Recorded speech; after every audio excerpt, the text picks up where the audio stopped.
Shalom, pasteur. J'ai une amie qui était la maîtresse d'un homme marié et cet homme s'est séparé de sa femme pour se mettre avec elle.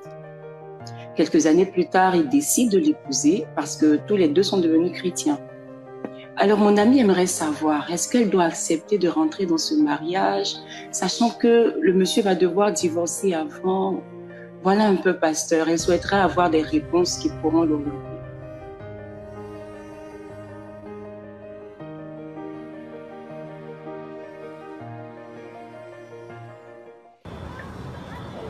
Ok, gloire à Dieu. Voilà, j'espère que tout le monde a entendu la question. C'est une bonne question. Hein. Et les gars, vous savez, s'ils sourient, si les gens rient, je sais pas, je dis, mais qu'est-ce qu'il y a dans cette question? Elle est pourtant très simple à répondre. Amen. Oui, parce que je vois même dans le chat, il a dit, ah, aujourd'hui, il veut avoir la réponse. Mais je sais pas,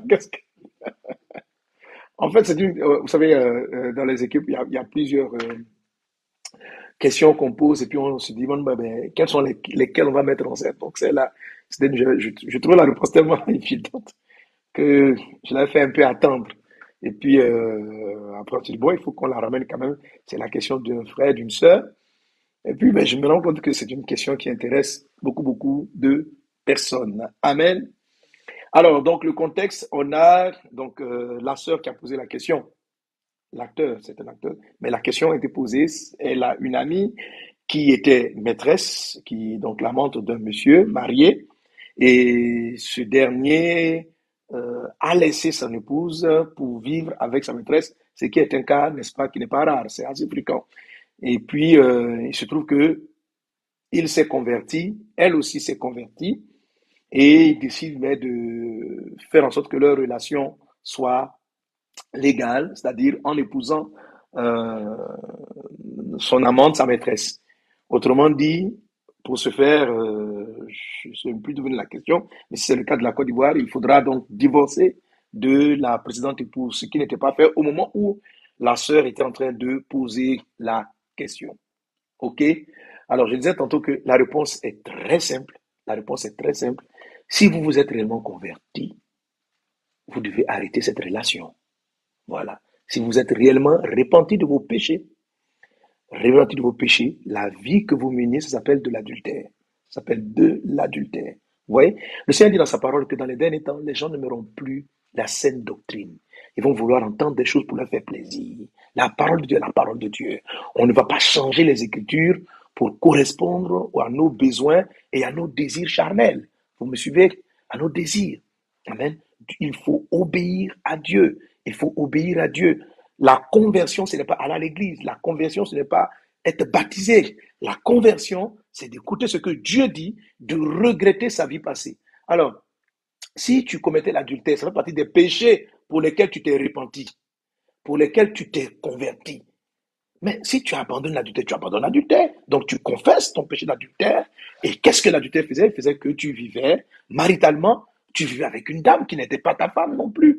Vous allez donc arrêter cette relation. Elle n'est pas de Dieu, elle est malsaine. OK? Voilà, elle n'est pas de Dieu. Et laisse-moi te lire euh, quelques passages de la parole de Dieu. OK? La première des choses, c'est la repentance. Lorsqu'il y a une vraie repentance, la repentance entraîne une restitution. La repentance entraîne une restitution. Je vais répondre à ça et puis après, je vais répondre à d'autres cas de figure parce qu'en fait, on peut avoir différents cas de figure. Mais là, tel que la sœur a posé la question, il y a d'abord vie d'adultère et puis dans cette vie d'adultère, le frère, le monsieur, la dame aussi disent, ah, on a rencontré Jésus. Ben, si vous avez rencontré Jésus, il faut restituer. Et alors, qu'est-ce que la Bible dit en ce qui concerne tout ce qui peut être restitution? La Bible dit, quand il y a repentance, il faut restituer ce qui a été pris. Amen. Il faut restituer. Alléluia. Euh, Nombre chapitre 5, verset 7. Il confessera son péché et il restituera dans son entier l'objet mal acquis. Amen. Nombre chapitre 5, verset 7. Il confessera son péché et il restituera dans son entièreté l'objet ou la personne mal acquise. Amen, mal acquis. Si c'est une personne. Et on dit même, on est ajouté même un cinquième. Amen. Voilà. Il faut vraiment se repentir. Si tu as eu vraiment repentance, regretter le monsieur. Il doit regretter. cette souffrance qu'il a accordée à cette dame, cette souffrance qu'elle a subie de voir son mari partir. OK? Voilà. Je sais qu'il y a peut-être certains qui m'écoutent qui ne sont pas contents, mais la Bible est la parole de Dieu. On ne va pas changer la Bible pour vous. Le ciel ne va pas changer. OK? Voilà. Permettez qu'on vous dise la vérité de l'évangile, peu importe ce que les gens pensent. Peu importe la façon dont était la relation avec sa femme, il doit d'abord restituer. Il faut d'abord restituer. Et puis maintenant, on verra la suite. Ça veut dire sortir de cette relation, couper cette relation, l'arrêter totalement.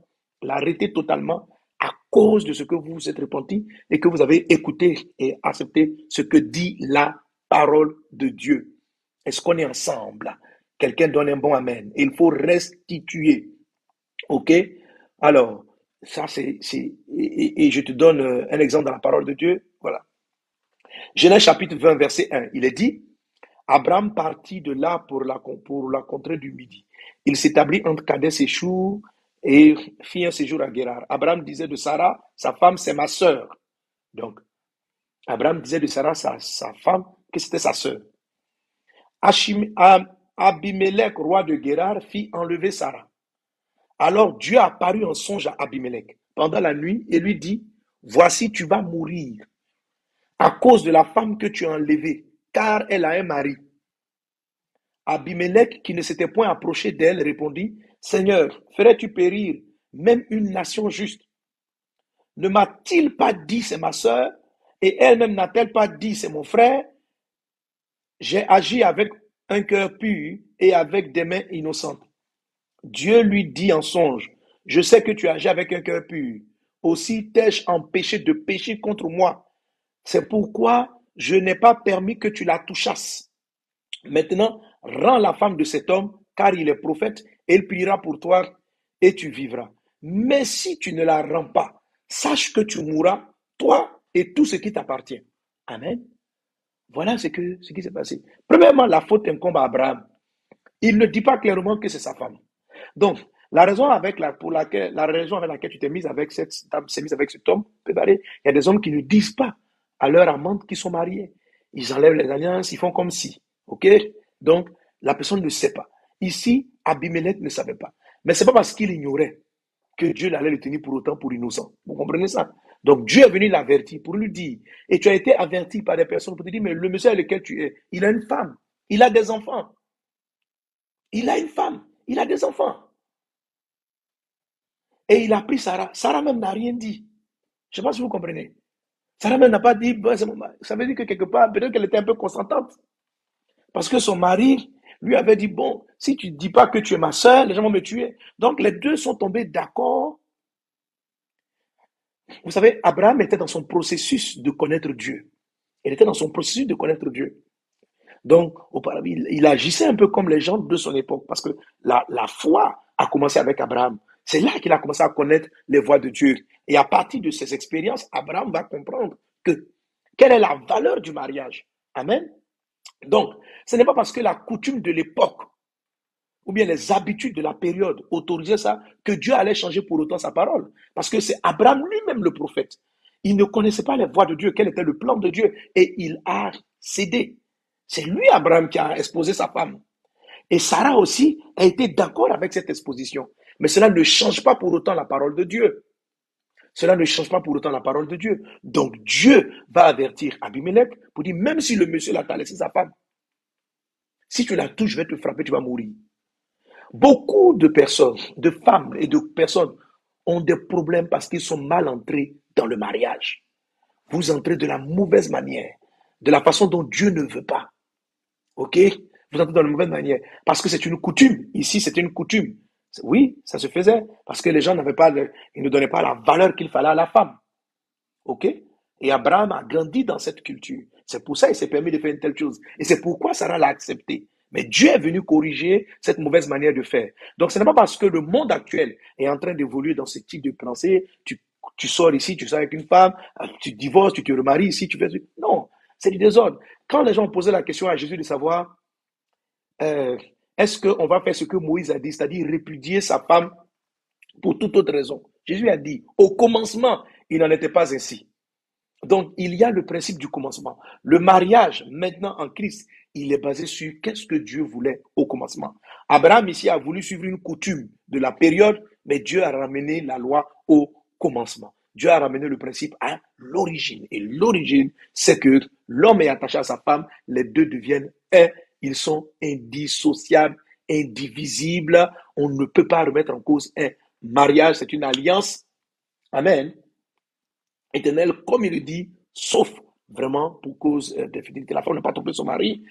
Alors, je voulais vraiment insister sur la valeur du mariage. Ne sous-estimez pas le mariage. Dieu tient absolument au mariage. À cause d'un mariage qu'Abimelech ne voulait pas respecter, Dieu a promis, Dieu a dit, j'allais te tuer. La mort allait rentrer dans ta maison. Et la mort n'est pas toujours physique. La mort arrive par des maladies.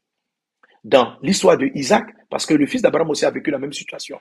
Les gens ont commencé à être frappés d'ulcères. Des maladies sont rentrées dans leur maison parce qu'ils s'apprêtaient à prendre la femme d'autrui. Et toutes ces choses-là ont été écrites pour nous mettre en garde, afin que nous fassions attention.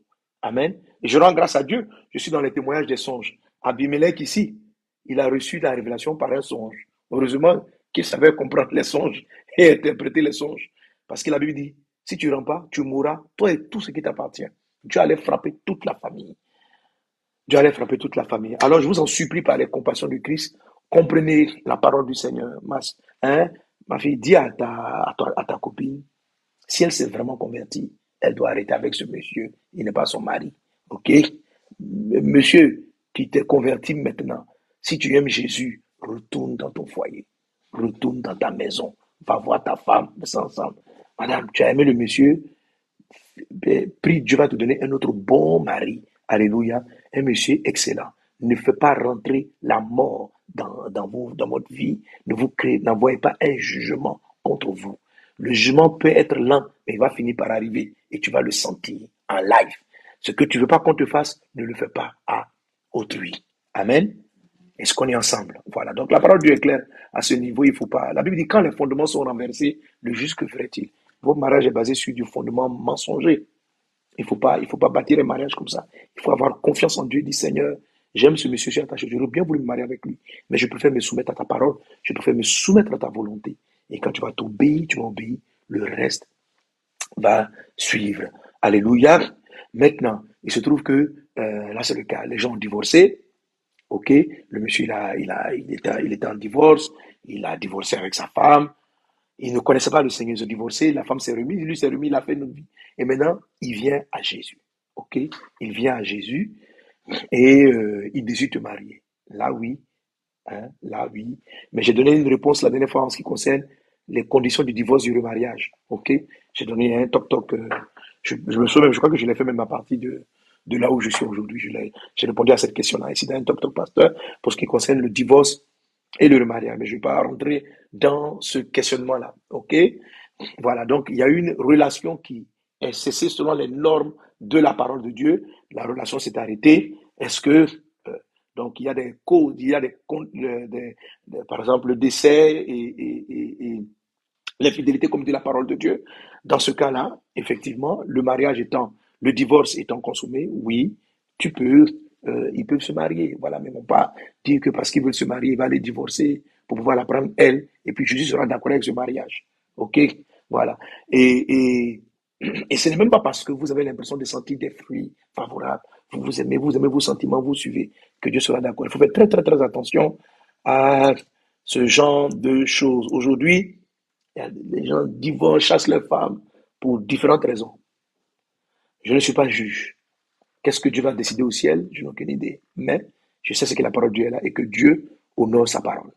Et que Dieu fait ce que sa parole a dit. Il fait. Ce qu'il a dit là, il le fait. Il l'a dit, il le fait. Amen. Que Dieu vous bénisse abondamment. J'espère que j'ai répondu à ta question. Je sais que ça ne plaît pas à plusieurs. Ils ne sont pas contents. J'aurais voulu qu'on retrouve un verset pour atténuer leurs fautes, pour dire non, voilà, je ne savais pas qu'il était marié, je l'ai pris, Abimelech ne savait pas qu'Abraham était marié. Dieu lui a dit, laisse-la quand même. Voilà, c'est pourquoi j'ai pris le texte d'Abraham là, parce qu'en fait, il y a toutes sortes de raisons, mais c'est lui-même qui me l'a donné. Abraham même a donné sa femme. Dieu dit, je te tue quand même. Donc, je ne sais pas quel argument vous allez trouver. Vous allez dire quoi? Voilà. C'est-à-dire, Abraham lui-même dit, c'est ma soeur. Dieu dit, je suis fâché. Donc, le monsieur, il dit, il a fait ça avec un cœur innocent. Dieu dit, c'est la raison pour laquelle je t'ai averti. C'est-à-dire que quand vous faites ça avec un cœur qui est au courant, peut-être même tu ne vas même pas vous avertir par un songe. Mais le jugement va venir. Ok. Le mariage est trop important. Jésus a dit, ne séparez pas ce que Dieu a uni.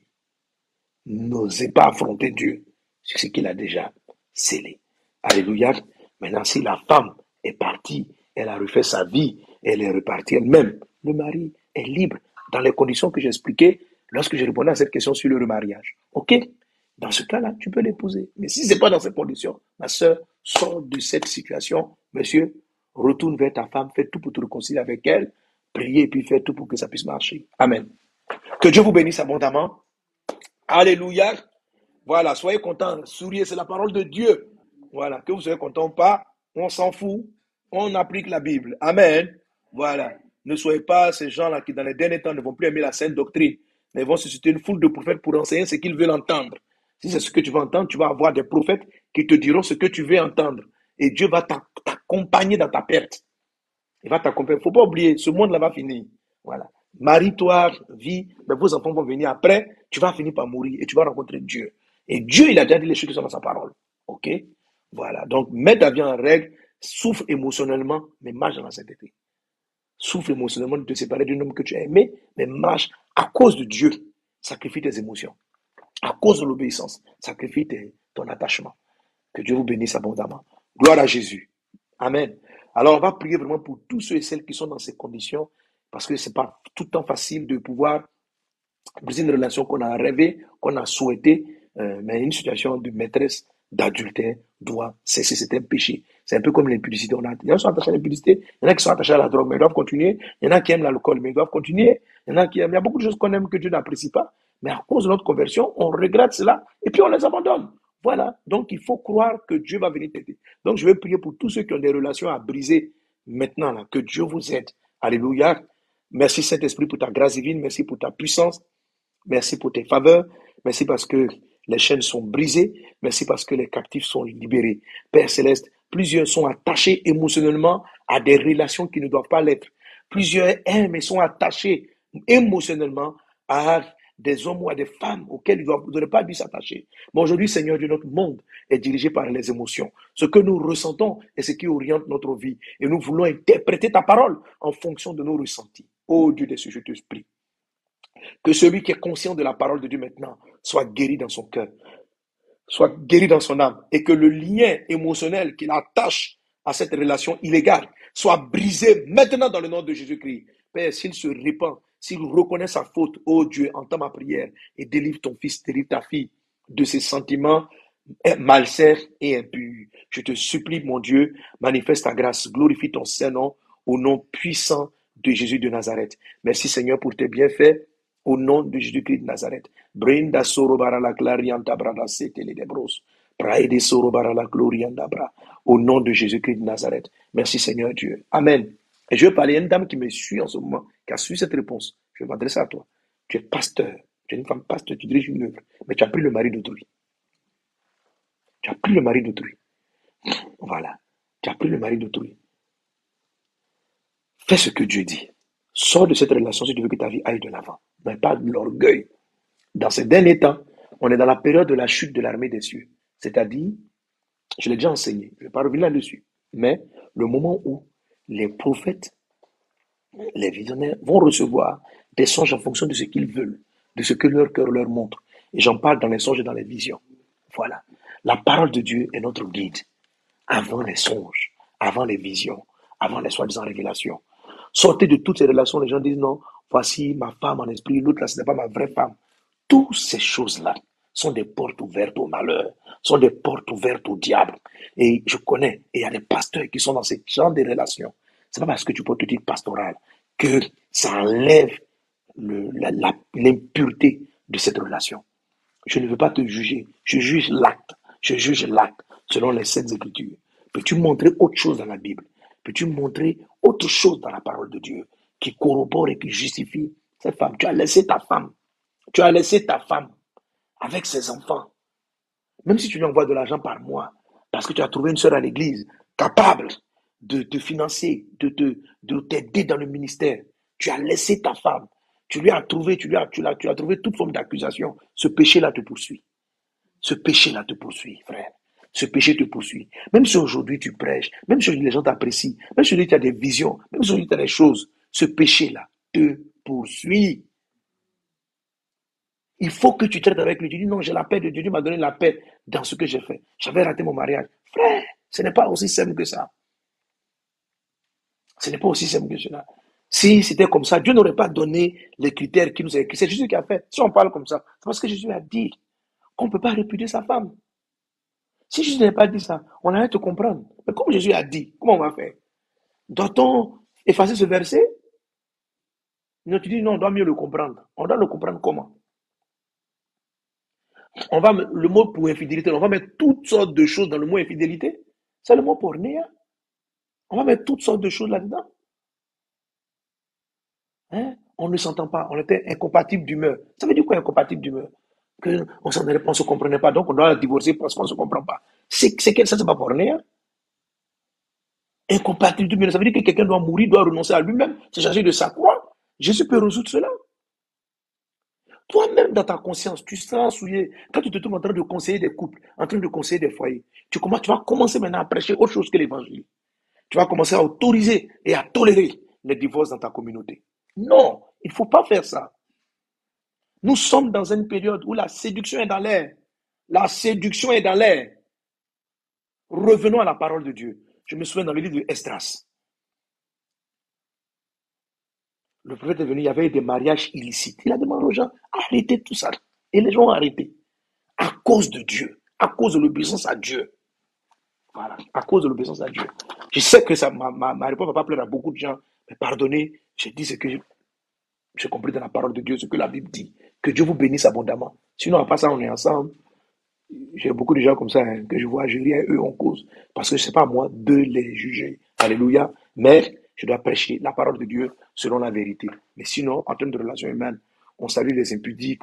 Quelqu'un est drogué, on rit avec lui, on cause avec lui. Voilà. Donc, je vais dire, si quelqu'un vit dans l'adultère, je ne sais pas pourquoi je ne vais pas parler avec lui. Je vais le saluer. On va pas devenir peut-être amis, marcher comme ça. Mais je ne rejette personne.